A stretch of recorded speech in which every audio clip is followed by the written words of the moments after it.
ಈಗ ರೈಲ್ವೆ ಇಲಾಖೆಯಲ್ಲಿ ತುಮಕೂರಿನ ಸಾಕಷ್ಟು ಯೋಜನೆಗಳು ಅನುದಾನ ಎಲ್ಲ ಬರ್ತಾ ಇದೆ.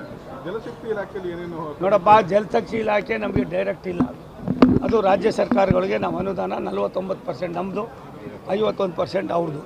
ಹಾಗಾಗಿ ಕೆಲವು ಕಡೆ ಈ ರೀತಿಯಾದ ಕೆಲವು ಕ್ವಶನ್ಗಳು ಹಂಗೆ ಇದೆ. ನೀರಾವರಿ ಯೋಜನೆಗಳು ನಾವೇನು ಕೈಗೆತ್ಕೋತೀವಿ, ಭಾರತ ಸರ್ಕಾರ ಅದು ನಮ್ಮದೇ. ರಾಜ್ಯ ಸರ್ಕಾರ ಜೊತೆಲಿ ಏನು ಕೈ ಜೋಡಿಸ್ತೀವಿ ಅದು ರಾಜ್ಯ ಸರ್ಕಾರನೇ ಮಾಡಬೇಕಾಗ್ತದೆ. ಆದ್ದರಿಂದ ಜನಶಕ್ತಿಯನ್ನು ಈ ಮಾರ್ಚ್ ಆದಮೇಲೆ 2025 ಆದಮೇಲೆ 1 ವರ್ಷ ಆ ಜಲಶಕ್ತಿ ಏನು ಅಂತ ನಿಮಗೆಲ್ಲ ಮನವರಿಕೆ ಮಾಡ್ತಾರೆ. ಪರಮೇಶ್ವರ್ ಹೇಳ್ತಾ ಇದ್ರು ಸ್ಮಾರ್ಟ್ ಸಿಟಿ 2ನೇ ಹಂತಕ್ಕೆ ಸೋಮಣ್ಣ ಅವರು ಪ್ರಯತ್ನ ಮಾಡಲಿ. ನಾನು ಮೊದಲು ಅಧಿಕಾರಿಗಳ ಸಭೆ ಕರೆದು ಎಷ್ಟಾಗಿದೆ ಏನಾಗಿದೆ ಇದ್ರ ಆಗುವಗಳೇನು ಇನ್ನೂ ನಾನು ಸಭೆನೇ ಮಾಡಿಲ್ಲ.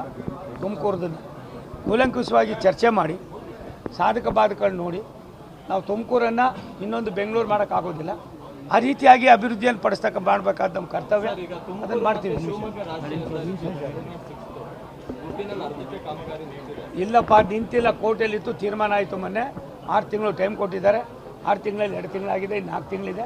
ಅದಾದಮೇಲೆ ಅದು ಕಂಪ್ಲೀಟ್ ಮಾಡ್ತಾರೆ. ಸ್ಮಾರ್ಟ್ ಸಿಟಿ ಯೋಜನೆಯಲ್ಲಿ ಮೊದಲನೇ ಹಂತದಲ್ಲಿ ಅವ್ಯವಹಾರ ಆಗಿದೆ ಅಂತ ಹೇಳಿ ನಿಮ್ಮದೇ ಪಕ್ಷದ ಸವಡು ಶಿವಣ್ಣವರು ಆರೋಪ ಮಾಡ್ತಿದ್ದಾರೆ. ಈ ವಿಚಾರವಾಗಿ ಏನಾದರೂ ತನಿಖೆ ನಡೆಸ್ತಿದ್ದಾರೆ? ಸ್ಮಾರ್ಟ್ ಸಿಟಿ ಅವ್ಯವಹಾರ ಆಗಿದೆ ಅಂತ ಹೇಳಿ ಶಿವಣ್ಣವರು ನಮಗೆಲ್ಲ ಹಿರಿಯರು, ಅವರೇ ಯಾವ ರೀತಿ ಇದೆಯೋ ಏನಿದೆಯೋ ನಂಗೆ ಕಾನೂನು ಗೊತ್ತಿಲ್ಲ.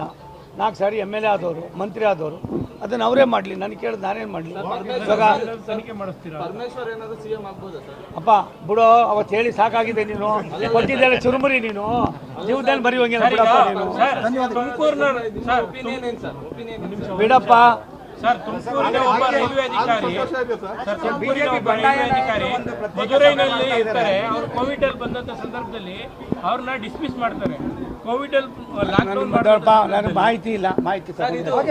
Thank you.